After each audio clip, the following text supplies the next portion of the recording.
Joe Biden telah dilantik sebagai Presiden Amerika Serikat dan selama kampanyenya dia membuat janji besar untuk memulihkan ekonomi dan juga mempercepat pemulihan dari pandemi. Dan berikut kami sudah merangkumnya untuk Anda, kebijakan atau jurus-jurus yang direncanakannya yang untuk menyelamatkan ekonomi Amerika Serikat. Jurus Biden menyelamatkan ekonomi Amerika Serikat. Mari kita lihat bersama. Yang pertama, jurusnya adalah vaksin COVID-19 gratis. Ini tagline-nya sama dengan Indonesia, tetapi ada perbedaannya. Karena rencana vaksin COVID-19 gratis ini tentunya bertujuan untuk mengendalikan krisis COVID-19. Ini semuanya sama ya di semua negara. Tetapi Biden menjanjikan 100 juta dosis vaksin ini akan disalurkan dalam 100 hari. Dan dia juga akan meningkatkan jumlah titik tes COVID-19 drive-thru di seluruh Amerika Serikat sebanyak 2 kali lipat. Jadi dia akan menggandakan jumlah tes COVID-19 drive-thru. Dan selain itu, investasi tes COVID-19 di rumah dan juga memperkerjakan setidaknya ada 100.000 orang Amerika Serikat untuk melakukan tracing. Ya, jadi ini ada beberapa kebijakan yang tentunya juga sangat jelas. Dan Biden juga ingin menginvestasikan 25 miliar dolar Amerika Serikat. Ini setara dengan 350 triliun rupiah pemirsa untuk pembuatan dan juga distribusi vaksin dengan tujuan memberikan vaksin kepada setiap orang Amerika tanpa biaya. Mari kita lihat bagaimana dengan jurus keduanya, ini kebijakan pajak. Saya harus tarik nafas dulu ya karena kebijakan pajak ini memang bikin kita semua deg-degan. Oke, jadi yang pertama saya ingin mengingatkan kepada pemirsa, Biden mengatakan dia tidak akan menaikkan pajak orang-orang yang berpenghasilan kurang dari 400.000 dolar Amerika Serikat. Jadi ini sekitar 5,6 miliar rupiah. Jadi masyarakat yang terdampak dengan kebijakan pajak ini sebenarnya hanya top 1,8%. Jadi ini sangat segmented sekali untuk kaum elit sebenarnya. Dan dia berencana untuk meningkatkan pendapatan negara dengan cara-cara berikut ini. Saya sudah membaginya dengan 2 bagian. Yang satu adalah perorangan. Kita mulai dari perorangan dulu. Kenaikan pajak penghasilan tertinggi dari 37% dinaikkan menjadi 39,6%. Ini sebenarnya balik lagi ke era Presiden Obama. Dan selain itu ada pajak yang menghasilkan lebih dari 1 juta dolar Amerika Serikat per tahun, ini akan dikenakan pajak penghasilan tertinggi. Jadi sebenarnya orang-orang Amerika Serikat yang kaya, mereka banyak sekali penghasilannya itu adalah dari investasi. Dan investasi ini minimum pajaknya adalah 15%. Nah di sini terjadi loophole pemirsa. Anda bisa melihat kalau misalnya kita file taxes-nya, income-nya semua dari investment, maka saya harus bayar 15%.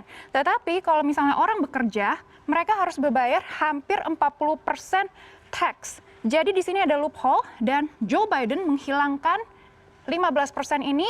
Jadi apapun penghasilan Anda dari mana, semuanya harus bayar penghasilan tertinggi sekitar 39,6%. Oke, ini adalah perorangan, kita langsung ke perusahaan. Perusahaan inilah yang menjadi sorotan dunia karena ini akan menentukan investasinya ke negara mana. Kita lihat kenaikan pajak perusahaan dari 21% dinaikkan menjadi 28%. Dan pajak atas pendapatan asing minimum. Ini minimum ya pemirsa, 21%, ini tinggi sekali. Jadi apabila perusahaan Anda mendapatkan devisa dari asing, ini juga harus kena pajak 21%. Ini sangat berbeda dengan Indonesia. Indonesia apabila Anda mendapatkan devisa asing, pajaknya adalah 0%. Dan pajak atas pendapatan tertulis perusahaan 15%. Oke, ini jadi kita mungkin bingung lagi nih. Ada kenaikan pajak perusahaan sudah dinaikkan jadi 28%. Tapi di sini ada 15%. Artinya apa? Ini adalah book income. Ini adalah net income. Oke.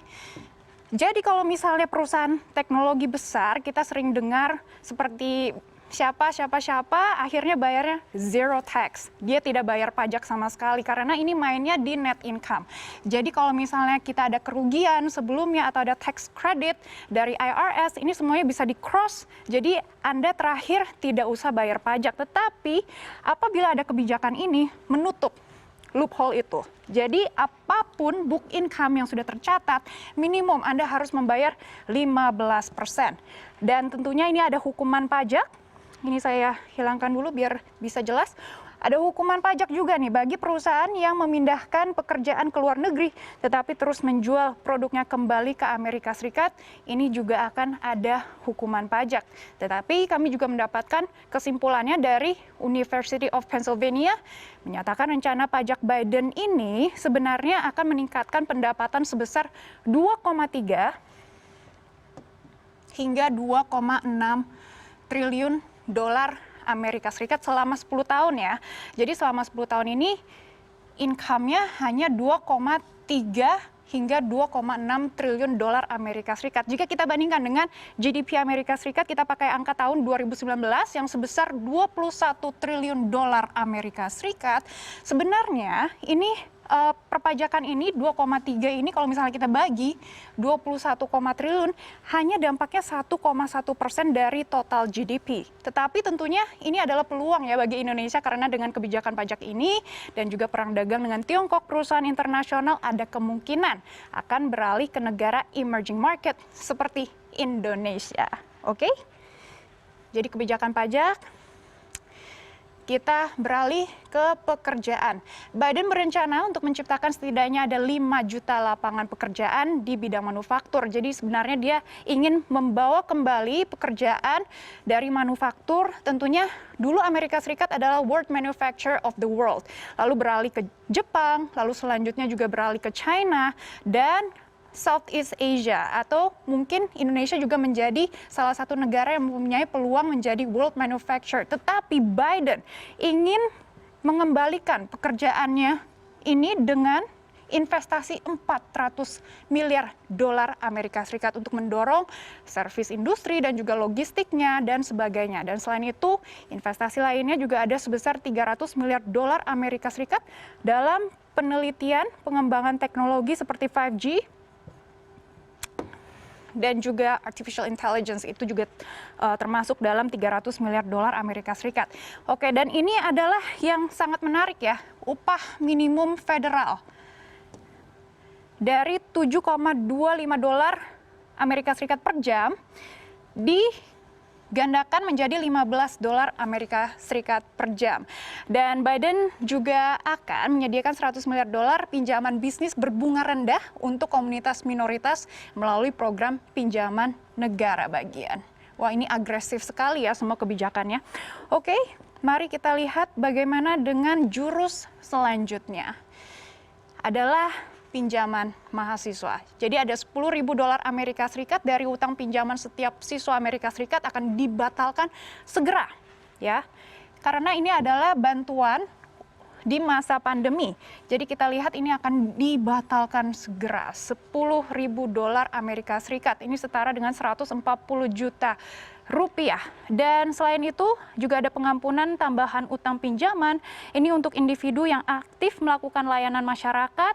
Mereka juga akan diampuni setiap tahunnya 10.000 dolar Amerika Serikat selama 5 tahun. Dan selain itu juga ada bebas biaya kuliah.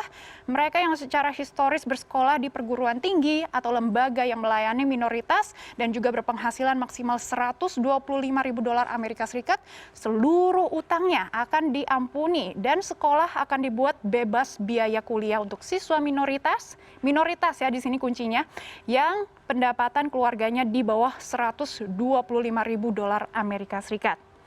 Oke. Dan Biden juga akan merumuskan jurusnya selama 10 tahun yang bertujuan untuk membuat pekerja kelas menengah Amerika Serikat lebih kompetitif dalam skala global, mendorong Amerika Serikat untuk mengadopsi lebih banyak energi bersih, namun di saat bersamaan juga menumbuhkan ekonomi. Tentunya ekonomi Amerika Serikat menguasai sekitar 17% ekonomi global. Dan jika ekonomi Amerika Serikat sehat, tentunya juga menjadi sentimen positif bagi ekonomi global, termasuk ekonomi Indonesia.